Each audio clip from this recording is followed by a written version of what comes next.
Bonjour, on vous retrouve ici Bonjour. à Guilly avec Sébastien Sochard. Je suis Yanis Sarada. Sébastien Sochard, qui est l'auteur du livre Qui êtes-vous? Qui êtes-vous réellement? Et oui, Envoyez-nous qui vos êtes-vous? questions. Est-ce que vous savez qui vous êtes? Bah oui, t'es qui toi au fait? Moi Eh je oui, sais qui je suis. Je suis moi aussi. Yanissa. Yanissa. Et unique, hein. Je suis unique. Hmm, Comme vous, comme toi. hmm. On est tous uniques. Aujourd'hui, là j'ai une question à te poser. Il y a un truc moi qui m'exaspère. En fait, j'ai compris ça, mais tardivement. Je te dis tardivement, il n'y a pas très longtemps, il n'y a pas si longtemps que ça. Hier. On va dire ça.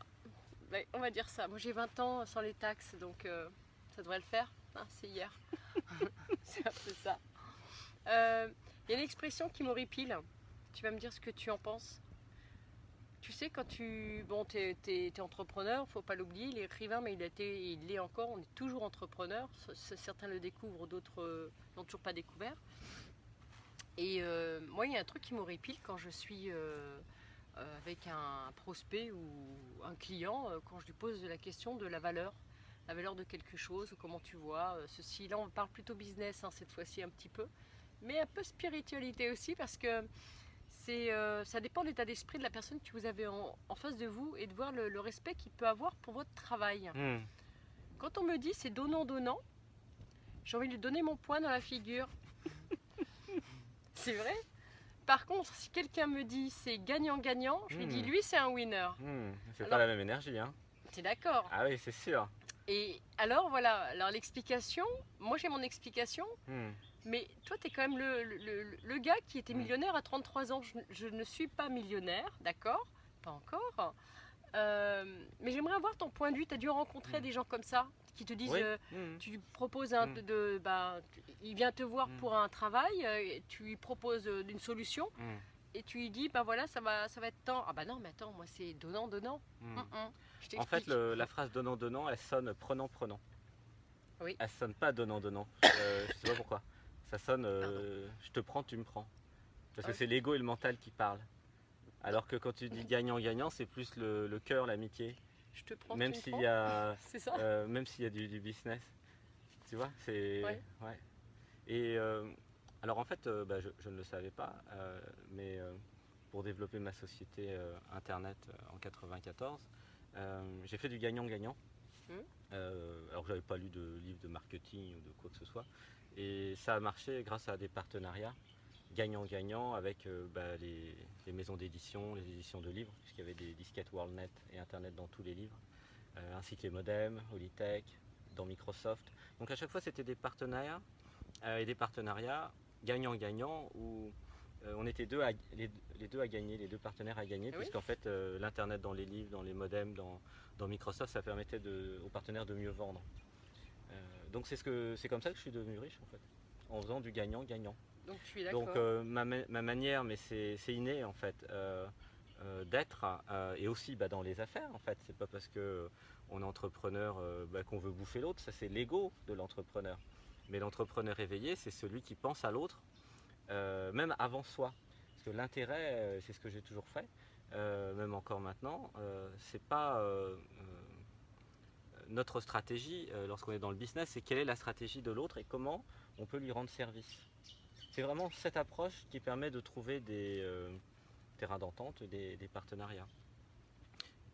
Il suffit de se mettre à la place de l'autre, de l'écouter, de voir ses besoins et de voir sa stratégie. Alors si vous êtes fort, vous pouvez même lui amener une stratégie qu'il n'a pas. Et là, après, bien évidemment, chacun a quelque chose à apporter, chacun a quelque chose à gagner. Donc quand les deux partenaires ont ce niveau de conscience, tout est possible. Et là, de la valeur, de l'argent est créé. Alors qu'il y a des personnes qui sont dans le mental uniquement et dans l'intérêt pur. C'est vrai que En fait, c'est une question de positionnement stratégique et de perspective. Soit on est dans sa propre perspective uniquement, qui est la perspective égotique, qu'est-ce que l'autre, qu'est-ce que je lui prends en fait, hein, ça revient à ça, c'est ce qu'on disait tout à l'heure.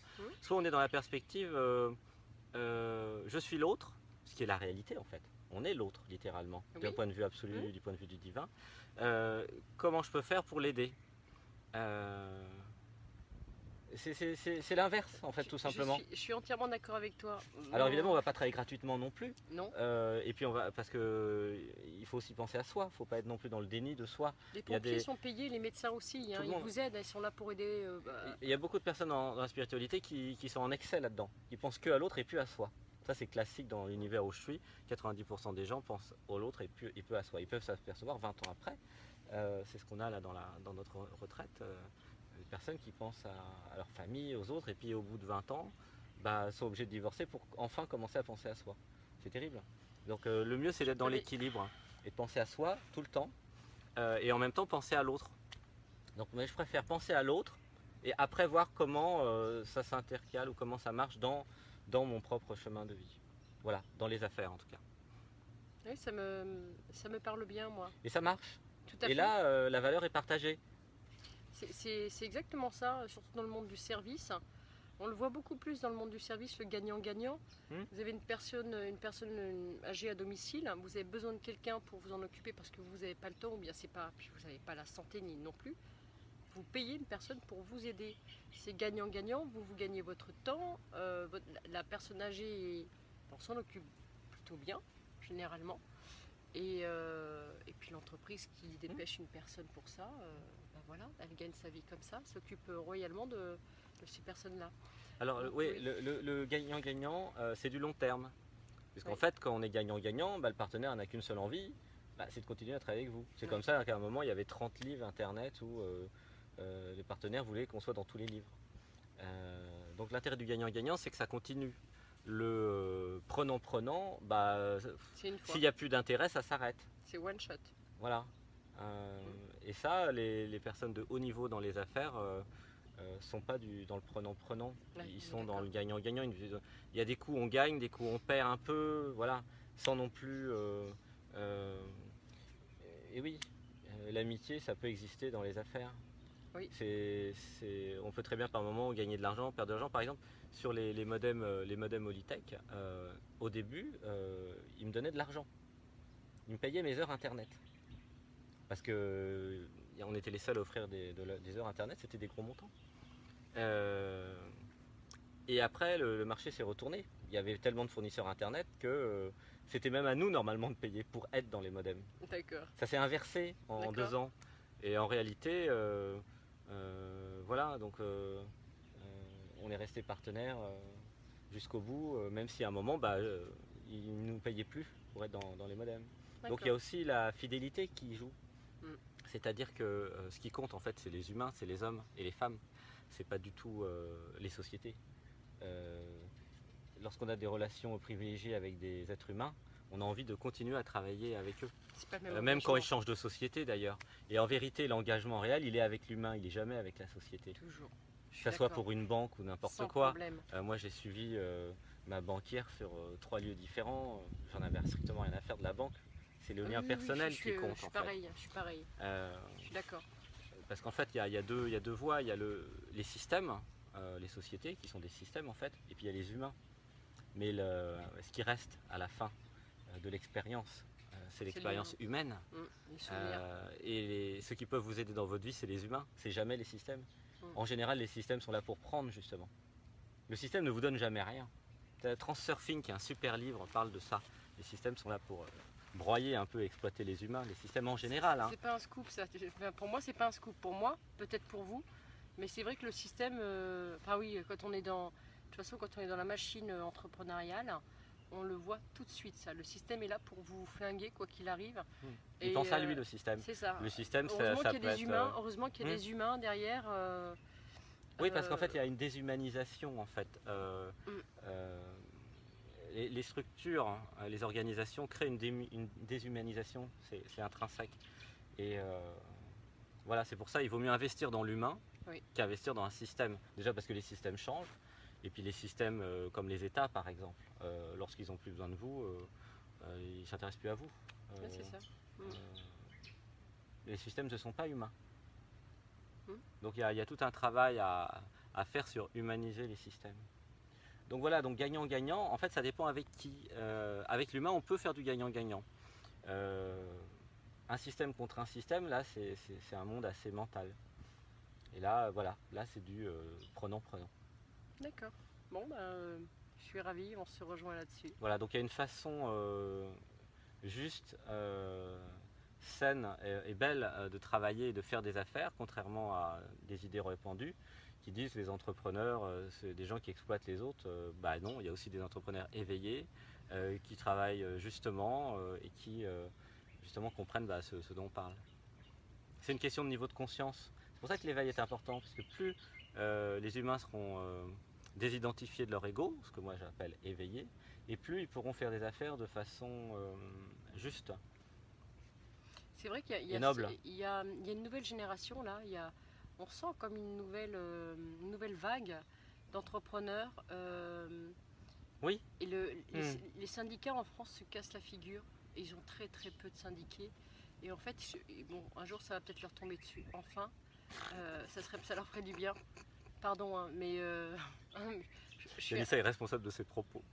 alors complètement. Non, mais complètement. Je fais partie de ceux qui ont loupé le job de ses rêves à cause d'une grosse grève des syndicats de la SNCF. Désolée la SNCF, mais ça aussi c'est possible de le dire. Donc voilà. Mais c'est vrai qu'il y a une nouvelle vague d'entrepreneurs là on a une mentalité. Je suis entrepreneur. On a une autre mentalité. On n'a pas envie. On a envie de jouer gagnant-gagnant. Même avec les personnes, que ce soit mes fournisseurs ou les personnes qui travaillent avec moi. Je veux que les personnes soient heureuses quand elles bossent avec moi. Sinon, c'est pas la peine c'est pas la peine de jouer. Enfin, où on est dans le game, mais on crée son propre game. Mais ouais, il faut que tout le monde soit heureux, épanoui. Hein. Bah oui, quand les personnes sont épanouies, quand elles sont respectées. T'étais choquée que je parle des syndicats? Non, elles sont, elles sont plus heureuses et donc le travail est meilleur Oui. aussi. Oui, donc la notion d'engagement, c'est l'intérêt de l'entrepreneur et de l'entreprise. Moi, je cherche des intrapreneurs. Je travaille toujours avec des intrapreneurs. Les intrapreneurs sont des salariés engagés qui comprennent l'enjeu de l'entreprise et que c'est gagnant-gagnant. Si l'entreprise monte, ben, ils montent aussi. Donc voilà, c'est mon état d'esprit. Et je suis entourée de personnes, de jeunes entrepreneurs comme ça. Et ça fait du bien de voir ça. Donc le monde change. Donc c'est vrai que ce qu'on peut dire, c'est que des deux côtés, que ce soit du côté des entrepreneurs ou des côtés des salariés non entrepreneurs, il y a des personnes éveillées et des personnes non éveillées. C'est pas noir et blanc. Non. C'est pas les bons et les méchants, c'est pas comme ça du tout. En réalité, il n'y a pas de dualité parce qu'il n'y a que des êtres humains. Et tout le monde peut être entrepreneur un jour et tout le monde peut devenir salarié un jour. Ah oui. C'est-à-dire que ce clivage entrepreneur-salarié, il est illusoire. En vérité, il n'y a que des humains qui travaillent avec d'autres humains. Tout est une question d'accord en fait et de clarification. Et tout est une question aussi d'éveil. Parce qu'en fait, un salarié désidentifié de son ego ne va pas réagir de la même façon qu'un salarié dans l'ego. C'est pour ça qu'il y a des syndicats. Les syndicats, souvent, ils sont très dans leur corporation à défendre les intérêts ils sont dans leur monde, des ouvriers dits exploités. Mais ça, c'est des idées d'il y a 100 ou 200 ans. Donc là, dans le monde moderne d'aujourd'hui, il est possible de co-créer et de travailler ensemble. Heureusement. Donc là, il y a beaucoup de changements qui vont avoir lieu dans les entreprises, bien évidemment. Puisqu'en fait, au fur et à mesure que les personnes s'éveillent, les salariés, les entrepreneurs s'éveillent. Et finalement, j'ai l'impression qu'on va vers un modèle où tout le monde, à terme, sera entrepreneur. Oui, comme avant. Parce qu'en réalité, tout le monde peut très bien être une cellule entrepreneuriale et offrir ses services à plusieurs, justement, clients. Puisque quelque part, la relation salarié-patron, c'est une relation client-fournisseur, en fait. Oui, c'est ça. Avec un contrat spécifique. Mais en fait, si tous les salariés pouvaient être entrepreneurs, ils traiteraient leurs clients, que ce soit leur patron ou autre chose, de façon parfois différente. Et pour ça, il faudrait aussi qu'ils aient le choix de leur patron et de leurs clients. C'est-à-dire que le truc le plus juste, ça serait qu'on ait plusieurs patrons et clients, entre guillemets, et que chacun puisse choisir. C'est le plus réel. Donc ça, je crois que ça va vers ça, en fait. Le système lutte des classes est de plus en plus obsolète avec la co-création et avec l'éveil de la conscience. Voilà pour ce point. C'est tellement vrai et Et je trouve que les personnes, j'en fais partie, qui ont connu le salariat, et qui ont décidé de mettre leur talent au service des autres, en montant leur entreprise, on a beaucoup, beaucoup. Et c'est très intéressant d'avoir été salarié avant pour savoir apprécier le statut de patron. Voilà, nous ne sommes pas tous des... Voilà, c'était pour la rime. Il y a de tout. Voilà. En tout cas, merci parce que c'était vraiment ouais, très important. C'est très bien. Merci de ta réponse. Elle m'enrichit. Ta Merci. réponse m'enrichit. C'est bien. À bientôt. À très bientôt.